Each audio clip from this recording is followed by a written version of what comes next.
கர்த்தர் ஞானத்தை தருகிறார். கர்த்தர் ஞானத்தை தருகிறார். அவர் வாயினின்று அறிவும் புத்தியும் வரும்.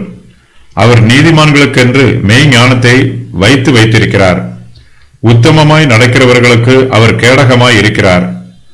அவர் நியாயத்தின் நெறிகளை தற்காத்து தம்முடைய பரிசுத்தவான்களின் பாதையை காப்பாற்றுகிறார். அப்பொழுது நீதியையும் நியாயத்தையும் நிதானத்தையும் சகல நல்வழிகளையும் அறிந்து கொள்ளுவாய். நாம் ஞானத்தை தேடும்போது அந்த ஞானத்தை கர்த்தரிடமிருந்து மாத்திரமே பெற்றுக்கொள்கிறோம். கர்த்தரே நமக்கு ஞானத்தை தருகிறவர்.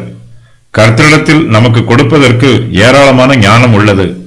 அவர் சர்வ ஞானம் உள்ளவர். நாம் கர்த்தரிடத்தில் ஞானத்தை கேட்கும்போது அவர் தம்முடைய தெய்வீக ஞானத்தில் ஒரு பகுதியை நமக்கு தருகிறார்.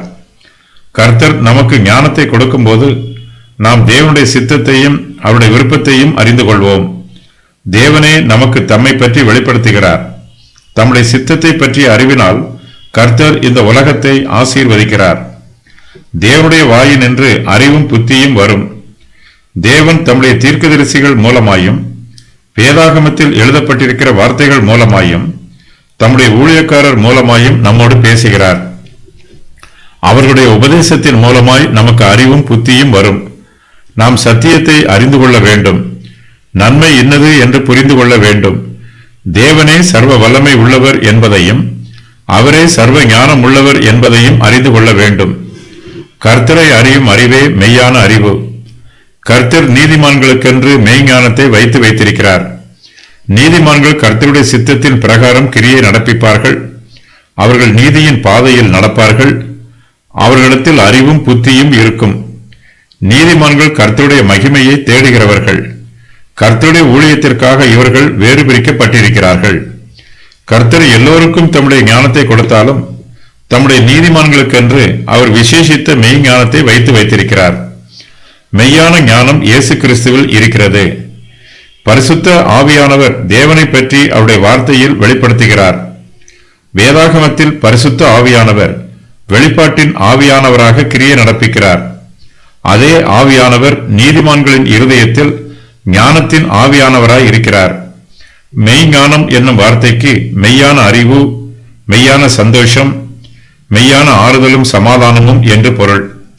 என்னை சிநேகிக்கிறவர்கள் மெய்ப்பொருளை சுதந்திரிக்கும் படிக்கும், அவர்களுடைய களஞ்சியங்களை நான் நிரப்பும் படிக்கும், அவர்களை நீதியின் வழியிலும் நியாய பாதைகளுக்குள்ளும் நடத்துகிறேன். நீதியின் பாதைகளில் நடக்கிறவர்களும் சில சமயங்களில் சோதனையில் சிக்கிக் கொள்வதற்கு வாய்ப்பு உள்ளது. நீதிமான்களின் விசுவாசமும் சோதனைக்கு உட்படுத்தப்படலாம். நீதிமான்களுக்கும் ஆபத்துக்கள் வரலாம். கர்த்தரோ உத்தமமாய் நடக்கிறவர்களுக்கு கேடகமாய் இருக்கிறார். கர்த்தருடைய பிள்ளைகளை தீங்கு அணுகாது.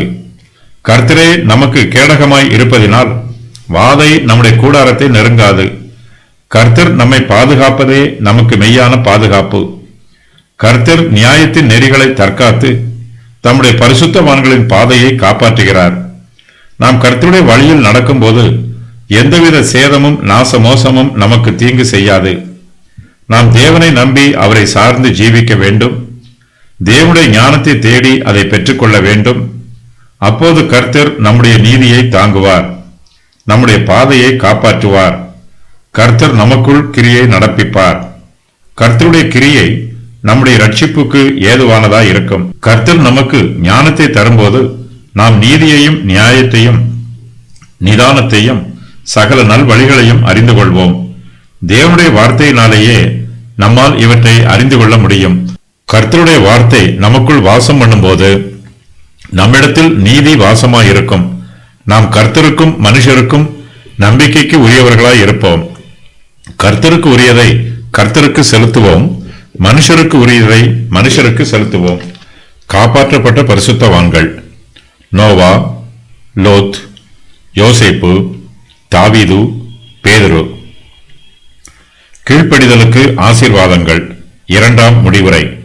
அப்பொழுது நீதியை அறிந்து கொள்வாய், நியாயத்தை அறிந்து கொள்வாய், நிதானத்தை அறிந்து கொள்வாய், சகல நல் வழிகளை அறிந்து கொள்வாய்.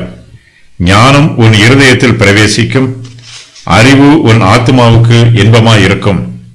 நல் யோசனை உன்னை காப்பாற்றும், புத்தி உன்னை பாதுகாக்கும்.